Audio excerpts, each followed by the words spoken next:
Heather Hoffman, and I'm here today to share a vintage, just kind of a rustic design card using the December 2019 Kit of the Month from Unity Stamp Company.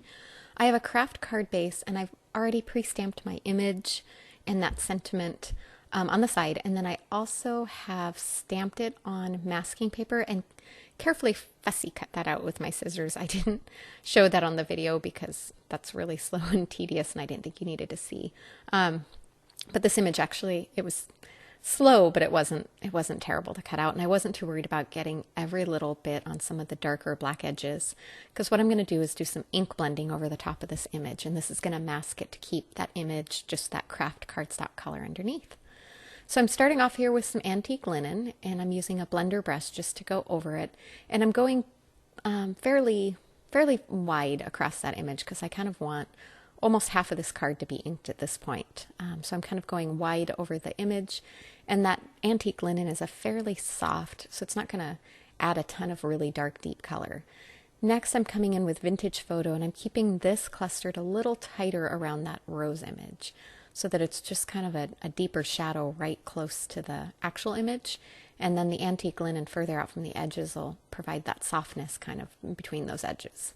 All right, now that I've got my color on there, I'm going to add some splatters while I still have the mask on there. So I'm going to start with Perfect Pearls that I keep mixed up in a little mini mister bottle.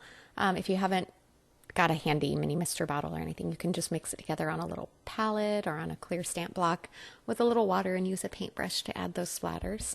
I like those because the water reacts with the distress ink, and then you also get the glittery effect from the Perfect Pearls.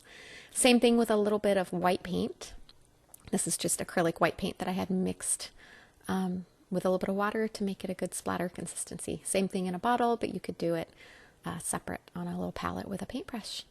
All right, now that that's had a few seconds to dry, I didn't really leave it very long. It doesn't take long for either of those items to dry.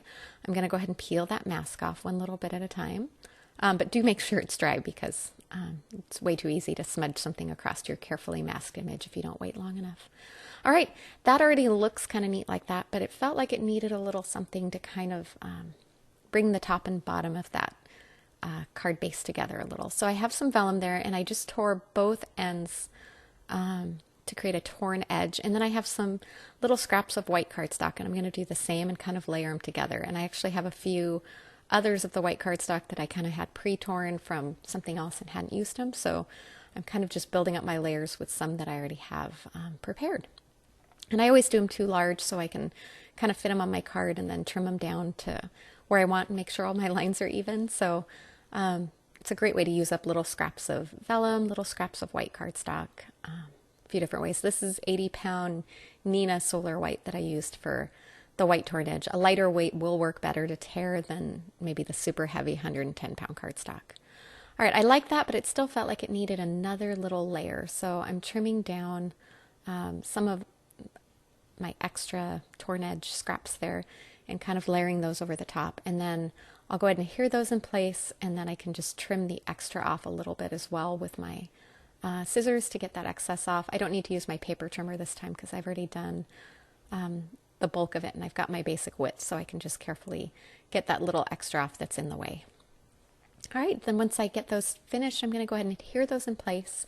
You could do this with foam adhesive. It would be kind of a fun way to add some dimension, but I wanted to keep this not quite as bulky, especially with all the layers of the vellum and the white cardstock. So I just went ahead and adhered them directly in place along the top and along the bottom, and turn it however it's easiest just to kind of see. And if you could line up one corner and then line across to the other corner, it'll be nice and straight, which makes it easy. All right, final finishing touch. Even though I was going to keep it flat and easier to mail, I couldn't resist adding a little texture with a twine bow on here. So I pulled out my big spool of ivory jute twine from May Arts, and I just trimmed it down, wrapped it around, tied it, and a simple loose bow to finish that off. Thanks so much for coming by today. Have a wonderful day.